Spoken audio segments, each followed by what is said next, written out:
FDM parts that you've printed on your 3D printers, and how I go through the steps to do it. And now many of you guys have purchased parts that I call raw parts from me in the past and have asked questions about, okay, how do I get from a raw part to a nice finished part? So let's go and talk about that. One, people have ordered from me is these cool heads, right, or helmets right here for the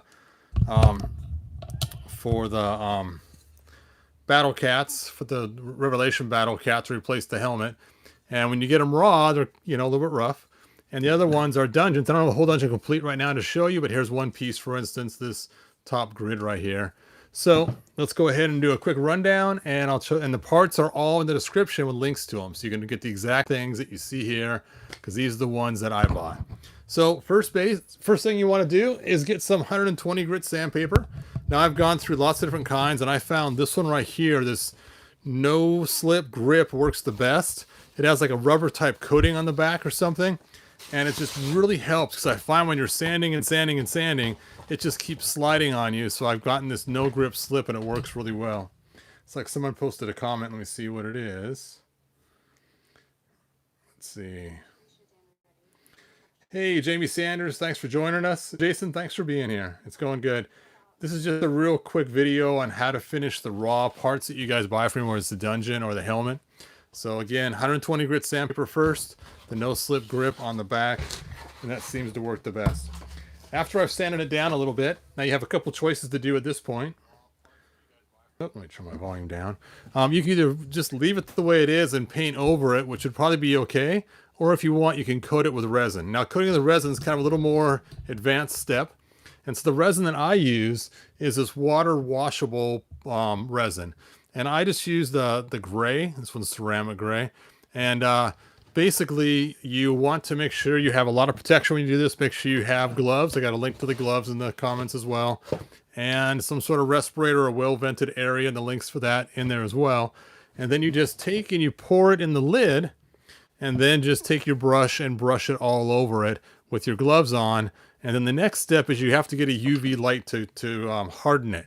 Now, there's a couple different kinds of UV lights you can get. This is what I've always used in the past. This nice little small one. It works really well, and I have a link to the description in it. And just recently, I've got this huge monster one, which works really well. And especially if you're using a whole entire dungeon wall, it works great for getting that whole side wall done. Now, again, the resin's not required. I just do that personally, as I want them done super smooth and nice. But if you do a good job sanding and put thick paint on, it will look just fine as well. I just like to go that extra step. When you use the lights, use these glasses right here to protect you. You can kind of see how this looks. Let me go and stick this over the glasses. It's kind of like a welder's type lens where it's green, and it just protects you from that UV light. So make sure you guys are using that as well. And I have the link to those also in the description. So hopefully those links are working. The paintbrushes are also in the description. I use the large one from the pack of 10.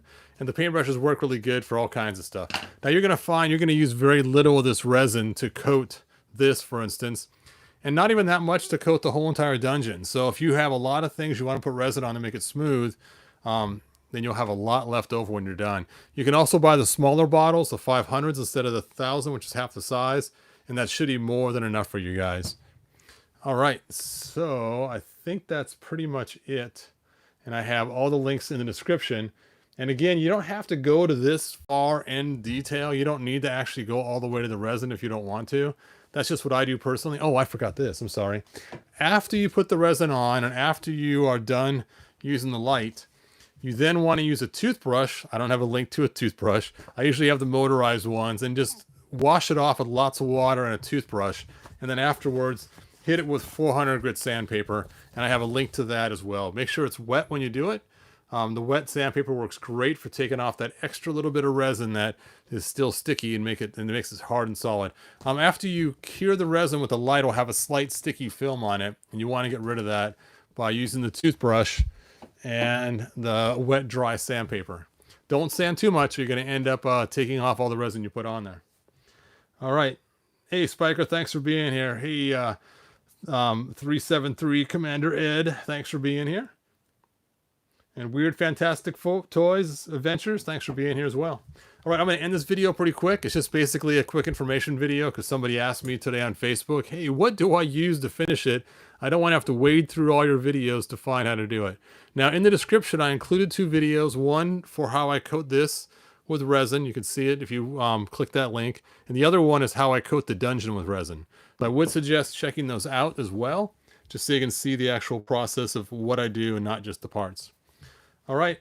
Well, anyway, thanks for joining me. Like, subscribe, tell your friends. And again, if you guys buy raw stuff from me, this is what you can use if you want to finish it. You don't have to. You can also get the 2-part mix resin. You don't have to use this. There's other resins out there as well. Like I said, thick paint works really good too if you don't want to spend the time going through all the resins and the hassle of the hazardous material. All right. Thanks again, and I will see you guys next video. Bye now.